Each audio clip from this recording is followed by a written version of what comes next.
সাম্প্রতিক কালের বাজে পারফরমেন্স এর পিছনের অন্যতম একটা কারণ হতে পারে ইন্ডিয়ান ক্রিকেট টিমের কোচ, সেটা হচ্ছে কি গৌতম গম্ভীর। সর্বশেষ 9টির মধ্যে 7টি হেরেছেন, তারপরে 9টির মধ্যে 7টিতে জয়লাভ করেছেন। অর্থাৎ সাম্প্রতিক সময়ে ইন্ডিয়ার টেস্টে পারফরমেন্স একেবারে খুবই নাজুক। হ্যালো ক্রিকেট ফ্যান, সাম্প্রতিক সময়ে ইন্ডিয়ান ক্রিকেট টিম টেস্টে খুবই বাজে পারফরমেন্স করছেন।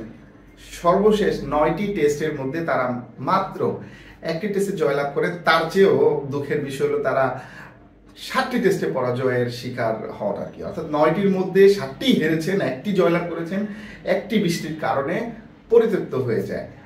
এই যে ইন্ডিয়ান টিমের সাম্প্রতিককালের টেস্টের পারফরমেন্স, সেটা সম্ভবত লাস্ট 20 বছরের মধ্যে সবচেয়ে বাজে এই মুহূর্তে।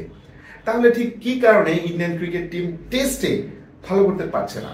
আপনি বর্তমান যে সর্বশেষ 9টি টেস্ট, তার আগের 9টি টেস্টের পারফরমেন্স যদি আপনারা দেখেন, সেখানে দেখবেন হচ্ছে 7টিতে জয়লাভ করেছেন, একটিতে পরাজিত হয়েছেন এবং একটি ড্র হয়েছে। অর্থাৎ 18টি টেস্টে সর্বশেষ পারফরমেন্স যদি আমরা দেখি, তাহলে সর্বশেষ 9টির মধ্যে 7টি হেরেছেন, তারপরে 9টির মধ্যে 7টিতে জয়লাভ করেছেন। অর্থাৎ সাম্প্রতিক সময়ে ইন্ডিয়ার টেস্টে পারফরমেন্স একেবারে খুবই নাজুক, খুবই লো পারফরমেন্স। তাহলে এর পিছনে মূল কারণ কি?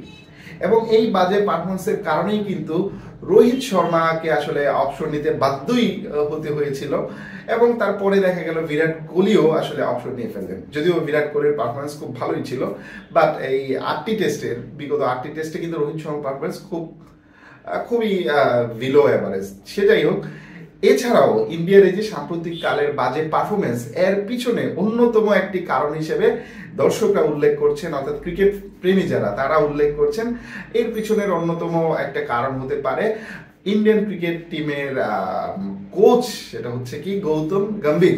তিনি আসলে একরোখা। তিনি যখন জাতীয় দলে ছিলেন তখন থেকেই তিনি একরোখা।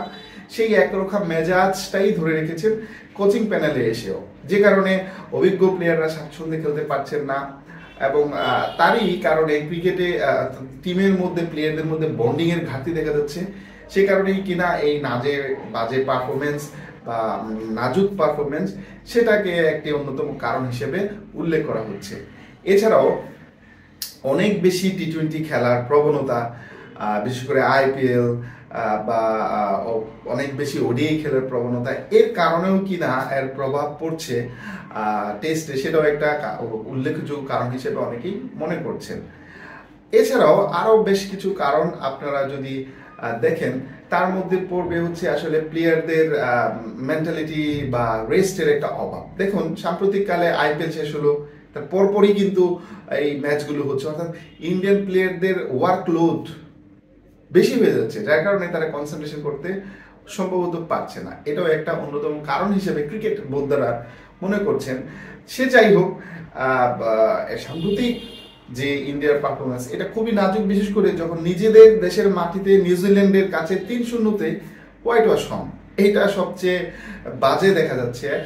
ইন্ডিয়ার ক্রিকেট ইতিহাসে খুবই কম সময় গিয়েছে যে এরকম বাজে পারফরমেন্স তারা দেখছেন, এবং অস্ট্রেলিয়ার মাটিতে যেও একেবারে যাচ্ছে তাই অবস্থা। এবং এই মুহূর্তে ইংল্যান্ডেও প্রথম একটি ম্যাচ গেল, সেখানেও হারলো, অথচ তার আগের যে আপনার 9টি ম্যাচ, সেখানে বাংলাদেশকে 2-0-তে হোয়াইট ওয়াশ করেছে, সাউথ আফ্রিকার মাটিতে যে তাদেরকে সিরিজ জয় করেছে, তারপর ওয়েস্ট ইন্ডিজে যে সেখানেও সিরিজ জয় করেছে। এই একটি দুর্দান্ত কম্বিনেশনের বা টেস্টে ভালো খেলা একটি অন্যতম দল হঠাৎ করেই কেন খেই হারিয়ে ফেললেন, এটা নিয়ে আসলে ক্রিকেট মহলে এখন আলোচনা হচ্ছে। দর্শক, আপনার আসলে কি মনে হচ্ছে ইন্ডিয়ার ক্রিকেট টিমের এই যে বাজে পারফরমেন্স টেস্টে সাম্প্রতিক কালে, সেটার মূল কারণ কি হতে পারে বলে আপনি মনে করেন? সেটা কমেন্টস করে জানাতে পারেন।